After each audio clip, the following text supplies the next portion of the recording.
everybody. Thank you for popping on back in to another episode of the Rich 360 Life and Business Talk Show. I'm your host, Monica Matthew Smith.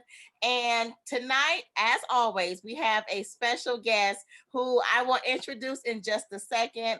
But while you guys are coming on in, I want you to go ahead and share this out, share it to your wall, tag a couple of friends, because I guarantee you that you will not want to miss this conversation.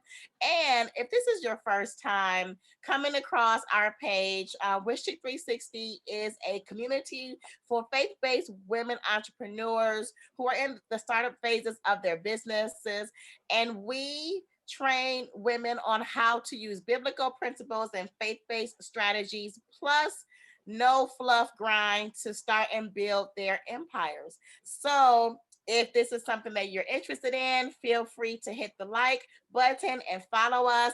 And yeah, just stay in the loop with the training and resources that we have available. So I'll give you guys a second to share it out, and I will do the same as well.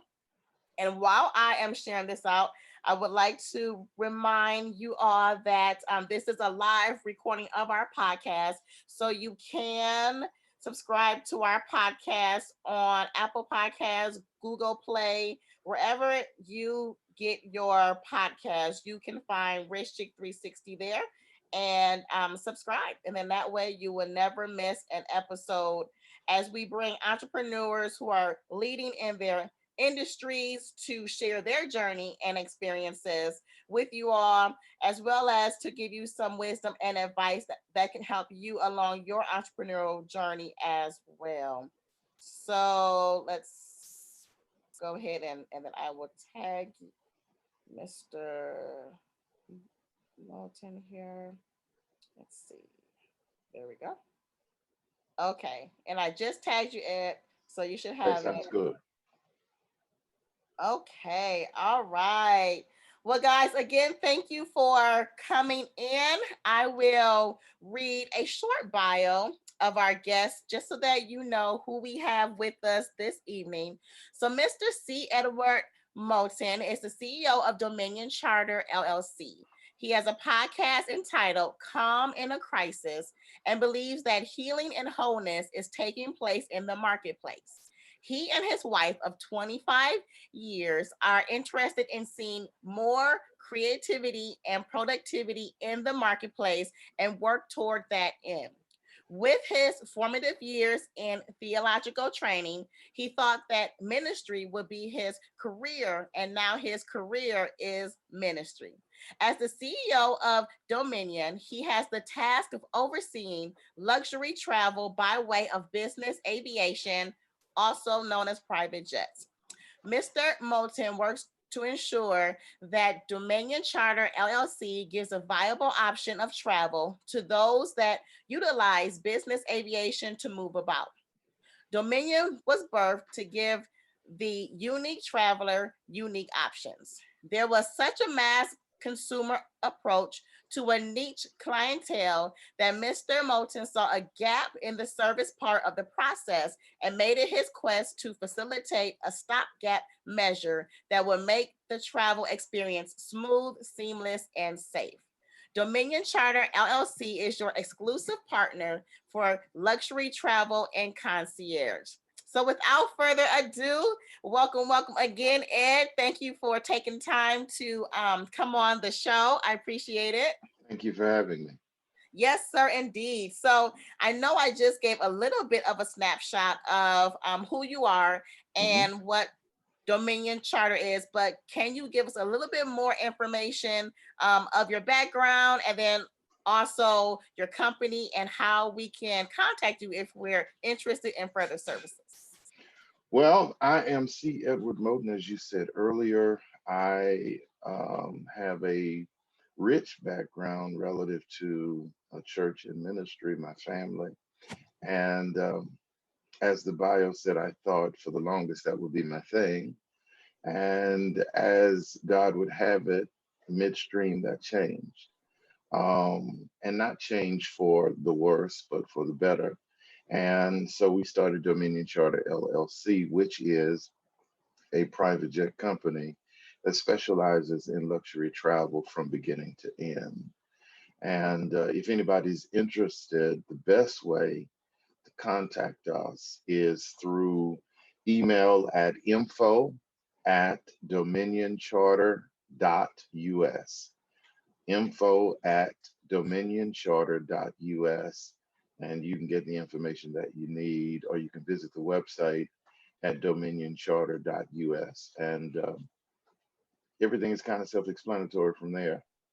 Awesome. That sounds awesome. And so we know that God helped you to see that starting this business, in addition to what you were doing in ministry, was a path to take. But so what made you decide concierge and elite travel? Like, why this industry? Well, one of the things was I've always considered myself, or I've tried to be a servant. And so understanding servitude, understanding service was always my quest. One of the things that I noticed in business aviation is that there was such a mass market approach that nobody approached the industry or the client with the client in mind. It was almost a force fit. And I know that possibly that's where we are in America at large. And that is, we try to make sure that we put square pegs in square holes. Everybody's not square though. So you need that attention, and you need attention to detail. And so Dominion is birthed out of that, a desire to make sure that whatever the client needs, we rush to make sure we understand it first, but then we wanted to make sure we were listening enough to execute it each and every time. So that's how we got started. Awesome. And so now, with your many years of service in this industry, what three pieces of advice would you offer someone who is coming up, whether they are in the aviation industry or not? If they're just wanting to start their business, what advice would you give them? Uh, I remember some years ago in my teenage years, which are really years ago now, one of the preachers in this city that I heard, Dr. Ralph Douglas West, years ago, said something that stuck with me. And so it has become the mantra by which I do business, and that is proper content produces proper character for proper consequences. That has stuck with me. So if I had to give advice, it would be that every entrepreneur needs to surround themselves with proper content, whatever that looks like, whether it's magazines or books or movements. You want to be a part of something that's going to feed not only your passion, but feed your mind. And so proper content was major for me. But reading proper content put me in a place to have proper character. So I wanted to change the way I was thinking at the time, both about people and about service. One of the things that I'm doing with the business is making sure that I understand the psychosis of each sale. And a lot of people don't look at sales that way, but I wanted to make sure that I do. So in order to do that, every sale transaction is not just a physical thing, but it is as psychological as it is anything else. So I wanted to make sure that every time I approached it, I did it with proper character. And lastly, it produces proper consequences. You get out what you put in. And if you can't put in the right things, don't be upset. God has so willed it that tomorrow's a new day. You can start over, and you can resow, that you can see something different, if you will, in your harvest. And so that's what I really, really believe. That would be my advice. Proper content produces proper character for proper consequences. I love that. And so you mentioned, so going back to the proper character, and Mm. I would imagine that will fit into like personal development and mindsets. So, what are maybe like the top 2 or 3 mindsets that someone who is looking to start a business of, of sustainability should Mhm. acquire or adapt? One of the things that I know will go against the grain for our current generation, but I live by it, and that is be satisfied with being quiet for a season. Learn to be quiet, learn to take in what you observe, take in the things around you. Sometimes we're so quick to talk that we miss the things around us that God may be teaching us that will make us better, not only for business, but for ourselves. And so it's good to have a season to just be quiet. If people don't know what you're doing in your business, it's okay. Make sure you're building or have the building blocks. Be quiet, learn, listen, and gravitate to those that are doing what you aspire to do. And sometimes that's easy, sometimes not so much. So just learn to be quiet. Secondly, I would say when you're building a business, as they say in real estate, location, location, location, I would say for business, read, read, read. Take in books by categories. I read by categories. I read by what is leading me inspirationally. So I have an inspiration category. I have a business leadership category. I have what I consider to be a motivational category. So read by category. So when people say, who are your favorite authors? It's kind of hard for me to say because I read everyone in their category for me and I Okay, make it work that way. understand. Perfect. And so I want to hop back just a little bit to who is your ideal clientele? I know some people who are awaiting this interview with you want to know a little bit more about Dominion Charter. So, Mhm. can you walk us through, who your clientele is and what type of service that clientele can expect to receive? Sure. The categories of our clientele would be those that fly in business most and in generally. Those are the people that don't have the time to really stay in a desired locations hotel. They've got to keep moving. And business aviation was started for that very reason. So a lot of our clients are people in business that are trying to get from point A to point B with the greatest amount of management of time, making sure that they can do, in some cases, 2 or 3 cities in one day. And when you are flying private, then time management is everything, and you become really the person that controls your schedule. So our clientele is usually business, and it's not necessarily high-end business, but those that are trying to do the most in their business. It goes without saying that our clientele is professional athletes and the like, agents, publicists, managers, that kind of thing. And they get to fly by default because they represent those people. Mhm. Um, and then the other categories for us are always banking, hedge fund managers, lawyers, doctors, and the like. Now, what we've learned through the pandemic, though, is that you've got a lot of people in small business that have learned to fly private for its safety and for its time management.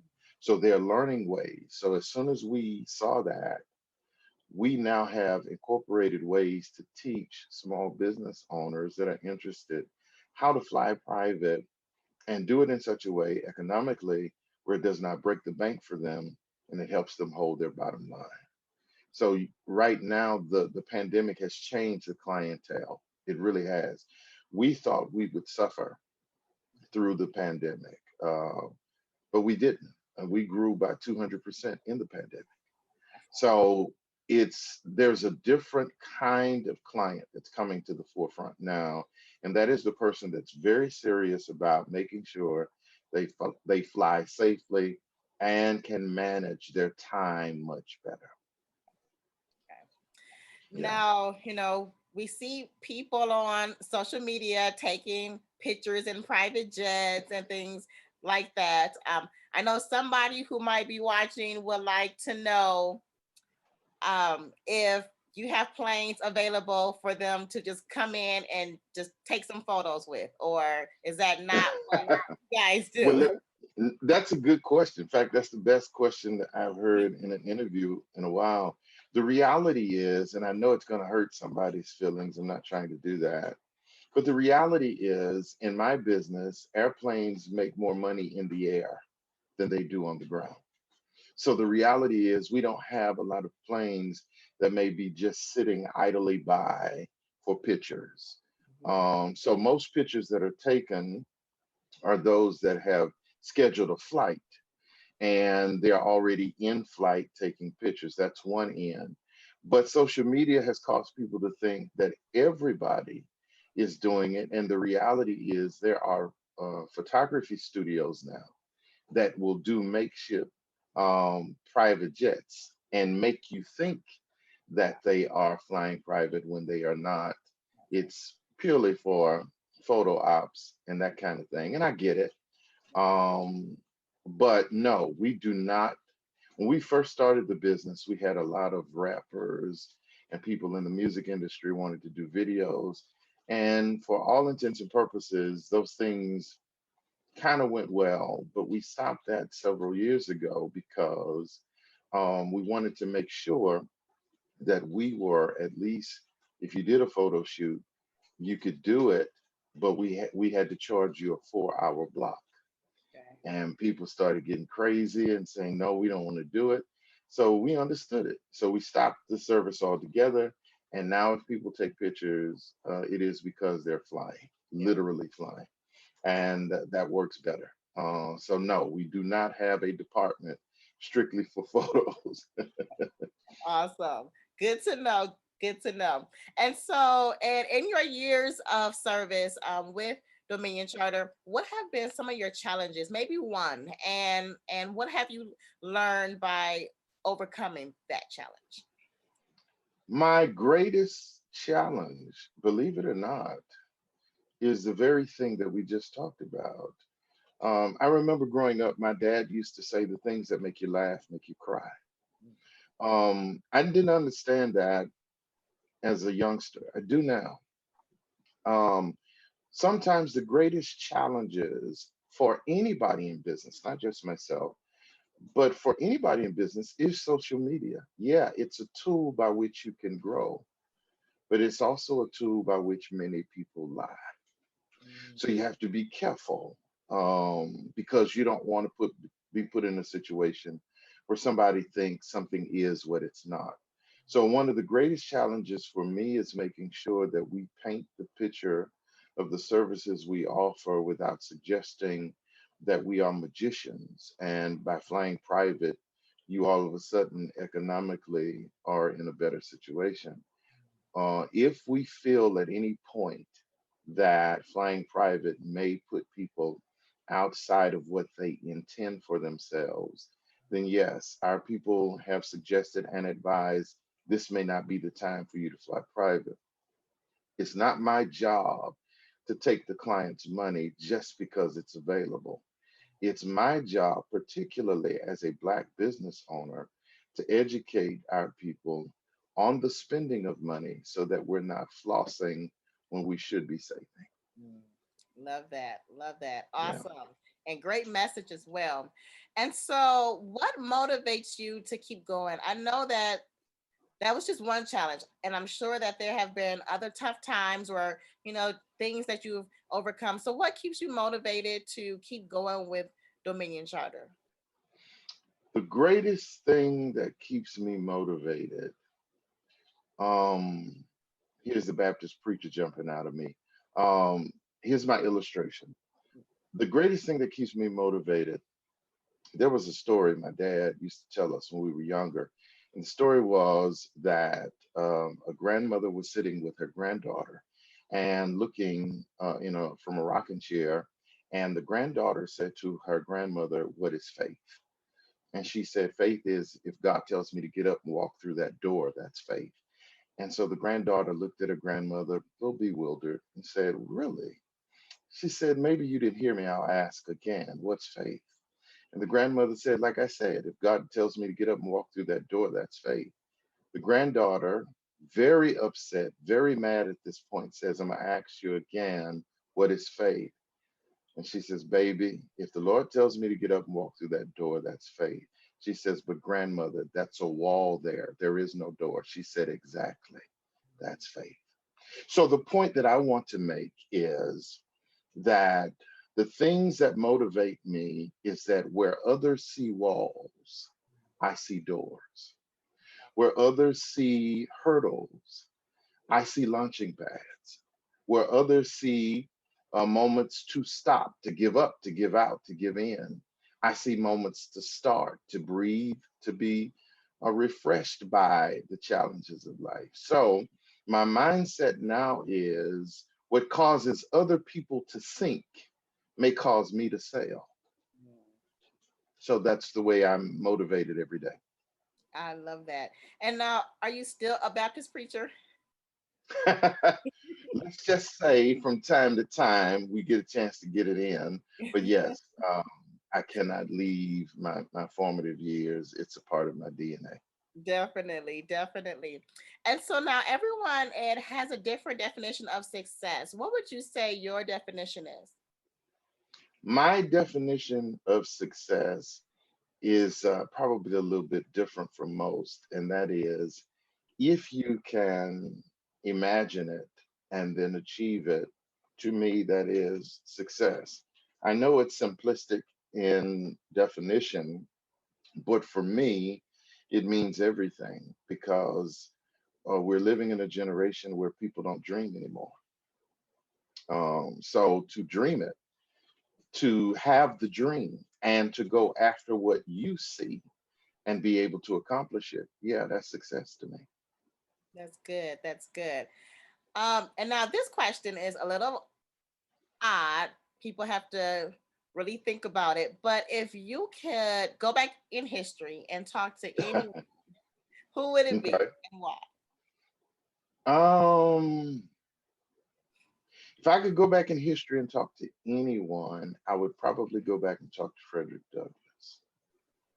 Okay. Why? It would be Frederick Douglass pre-Civil War. His owner decided that he was too giddy, too happy, and they wanted to take him to a different plantation, which they did, to break his spirit. Wow, I didn't know And he stayed on that plantation for a year. And yeah, he had moments where it was dark, but his spirit was never broken. I would love to know from him in that year, what did he do where they could not break his spirit? What were the things, the mechanisms he put in place to make sure that his spirit was never broken? So yeah, I would love to have that at least a few minutes to talk to him about that. that. Awesome.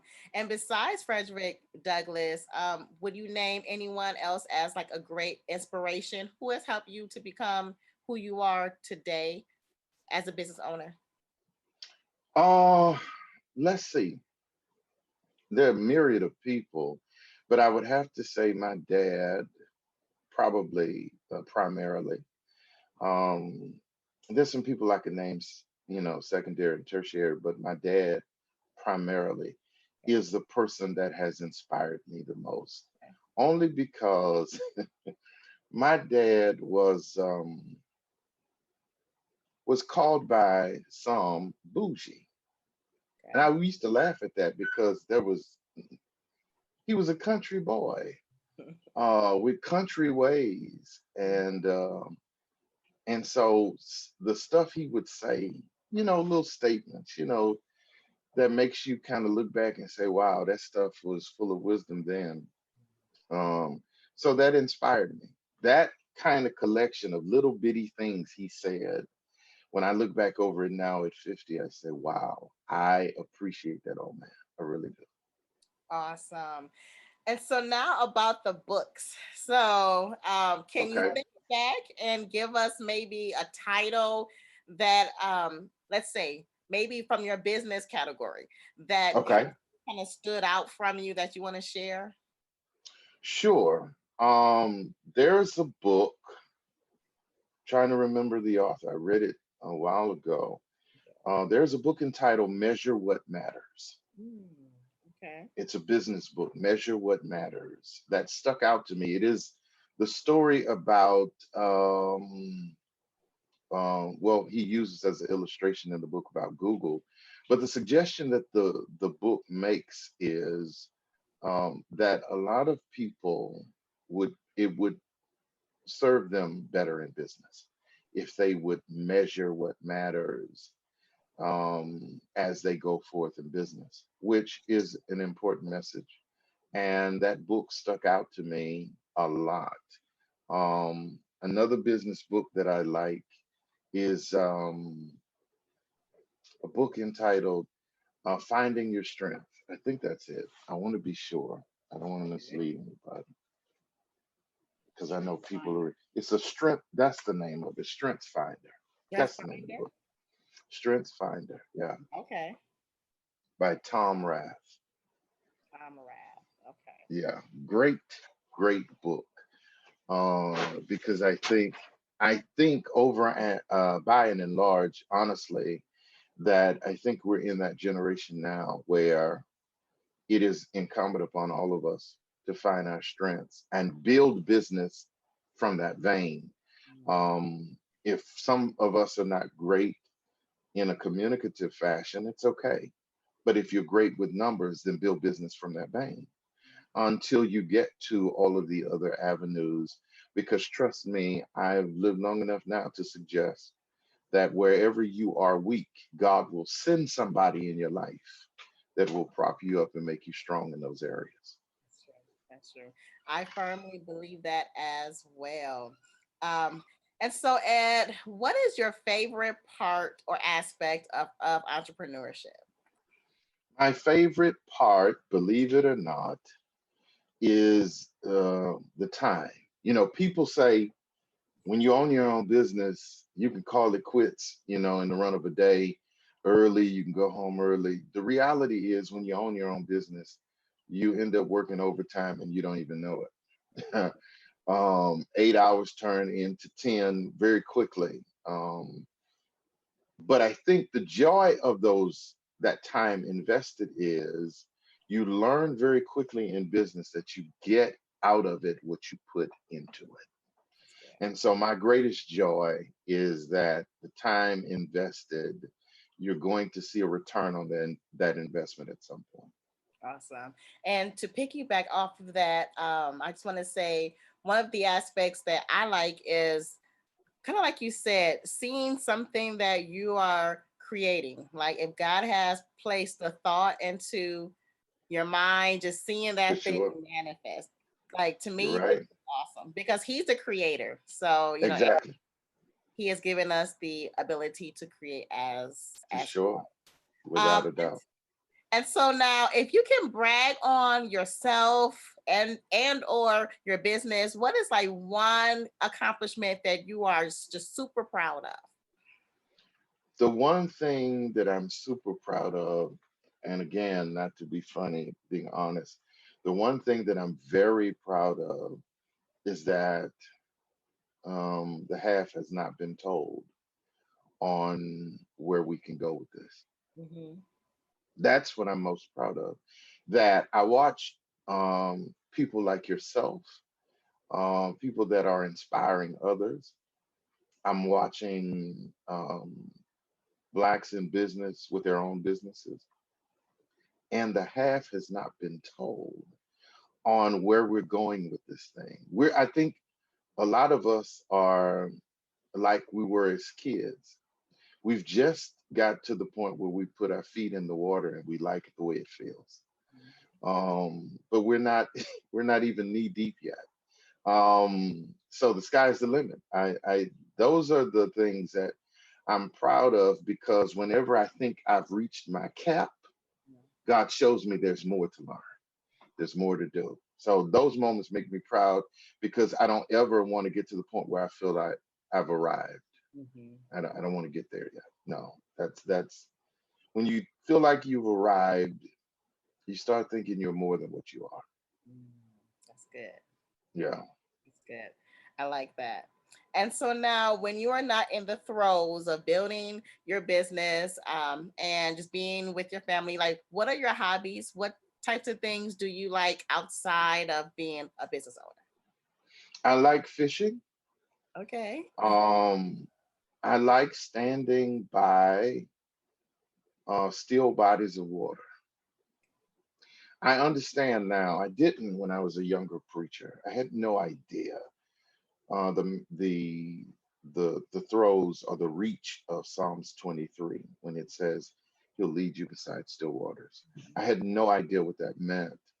I've lived a little longer, and now I know that when you're standing by still waters show you who you are for what you are. Running waters may show you taller than what you are. Well, running waters may show you wider than what you are. Still waters show you who you are at that moment.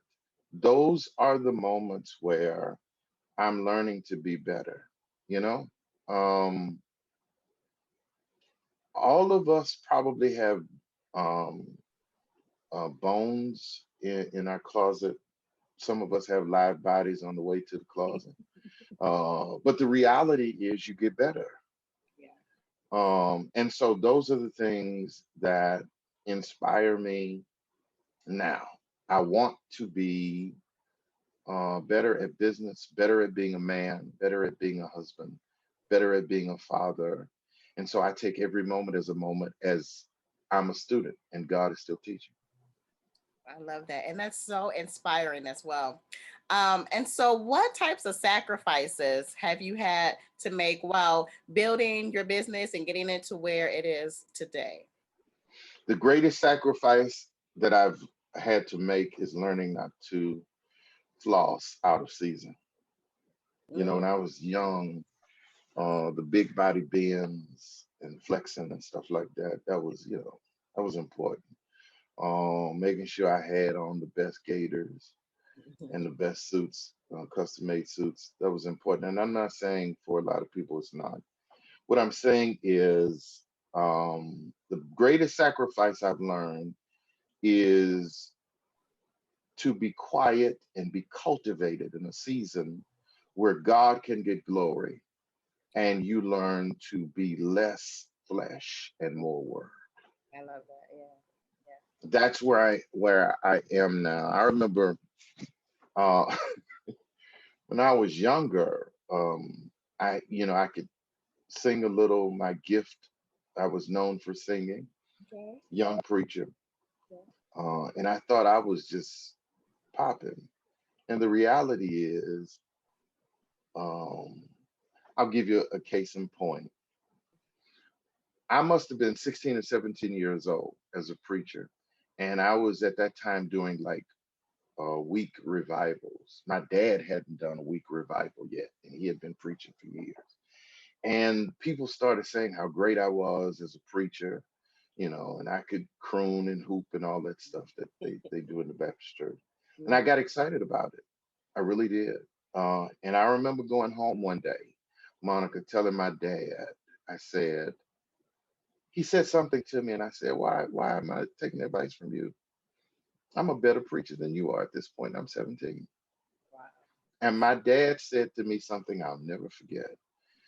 He said, okay, you let them people tell you that you're greater. Okay. He said, always remember this: a branch is no stronger than its tree. Wow. Wow. That took a pin to my head. I was deflated at that moment. And from that moment till this present day, it has been my quest to be, if I can, the quietest in the room, not to disappear, but to learn. That's good. And I think that's important for a lot of new entrepreneurs who are coming up to here because I, like you alluded to earlier, when you get that taste of success. So maybe, you're just starting out in business and then you make those first couple of sales and now, you have money coming in from something that you started. It's easy to get For inflated. sure. Eh, For um, sure. so that's a great lesson. Yeah, It staying definitely humble. was a great lesson for me. I mean, yeah, it sounds like your father was very wise, and I love it. I love it. Awesome. So I will take this time to go to the comments and then I will get to our last couple of questions. Let's Okay. see. Arnisha, thank you for joining. Arnisha said, love it. Yes, the quiet spirit. What are your, I think we answered this. What are your favorite books per category? Any hmm other books and I'm a any, I'm a great fan of John Maxwell. Anything in leadership, I'm a great fan of John Maxwell. okay, Um, and I don't know why I've always been a history buff. okay. So any books in that you can pick out somebody, particularly of color, and study their history, it may do you well to do so because it'll help with your own um, progression, studying others' history, the struggles, the challenges that they face, and that always helps. Awesome. Okay, thank you for that. Anisha also said, wow, that's awesome. I would love to grow my business where 3 cities are on my agenda in one day. Me too, Ar- Anisha, and we'll be there. We'll be there one day. Anisha said, integrity and the spirit of excellence. And then, yes, thank you for sharing those books. And then, okay, John Maxwell. Thank you, Arnisha, for the questions. If anyone else has questions, feel free to put them in the comment section. And if you're watching this on the replay, if you have questions for Mr. Moten, put them in the comments and I'll be sure that he sees them. Okay. So as we are wrapping up, and hmm again, thank you for taking your time to come on. I've really enjoyed just hearing your story and getting your words of advice. It's been very inspiring to me. And so I know Bless others you. have been inspired as well. But so where can we expect to see Dominion Charter in about 5 years from now? In the next 5 years, it is my quest to see Dominion on the other side of aviation. Right now, we're only on the business aviation side, which is private jets. But I want to dabble in the commercial side in the next several years. Come up with a commercial line or fleet that can really serve those that are economically challenged, um, but do it in such a way it still leaves a lot of excellence and luxury in the process. So that's where we aim to be. We started a couple of years ago. We now have added a yacht wing to the company, so we sell and charter yachts as well. So as soon as we can really see our our our our way to do it, I think we want to do something on the commercial end. Awesome. And I know that this industry that you're in and just what you're doing is a lot of what people dream of. Like they, going back to the social media, they see the yachts, they see the jets. And so if someone was interested in just reaching out to you to just kind of seeing more in depth, how did you get started in the business? Would you hmm be open to that or Sure, okay, sure. I mean, none of let's be honest, none of us are our own islands. yeah, We started on somebody else's shoulders. At best, we are all an amalgamation of everything that we've learned to this point. So it would behoove me to pass it on to anybody that sits on any information that they think that information will guard them in longevity. It will not. So yeah, I don't mind sharing. Um, that's what it's about. Awesome. Any last words for our startup entrepreneur who is just coming into their own as a business owner as we close out? Sure. To any startup entrepreneur, here's what I would say as a word of advice. And it may sound spiritual, but I mean it as I say it. Shut out everything around you. Every voice and influence that may be negative in any way, shut it out. Even put on blinders as to what you see, because a lot of things that God will do for you, He will do it based on a model that's already been proven. Entrepreneurs fail because most of our speech is comparative speech. We compare ourselves to others, we compare ourselves to other businesses, and we feel bad about where we are. My suggestion to fresh entrepreneurs is do not have that comparative conversation. Don't do it. Find your place in what you're doing and shut everything out and learn. And when it's time, in due season, you'll reap if you faint not. I believe that. All right. Well, amen. We heard it. You guys heard it. Take those words to heart and go and be great. And again, thank you, Ed, for taking the time. For And sure. then, yes, awesome. And then everyone else on Facebook, we will see you in the next podcast. Have a good evening. Bye. Bye bye, everyone.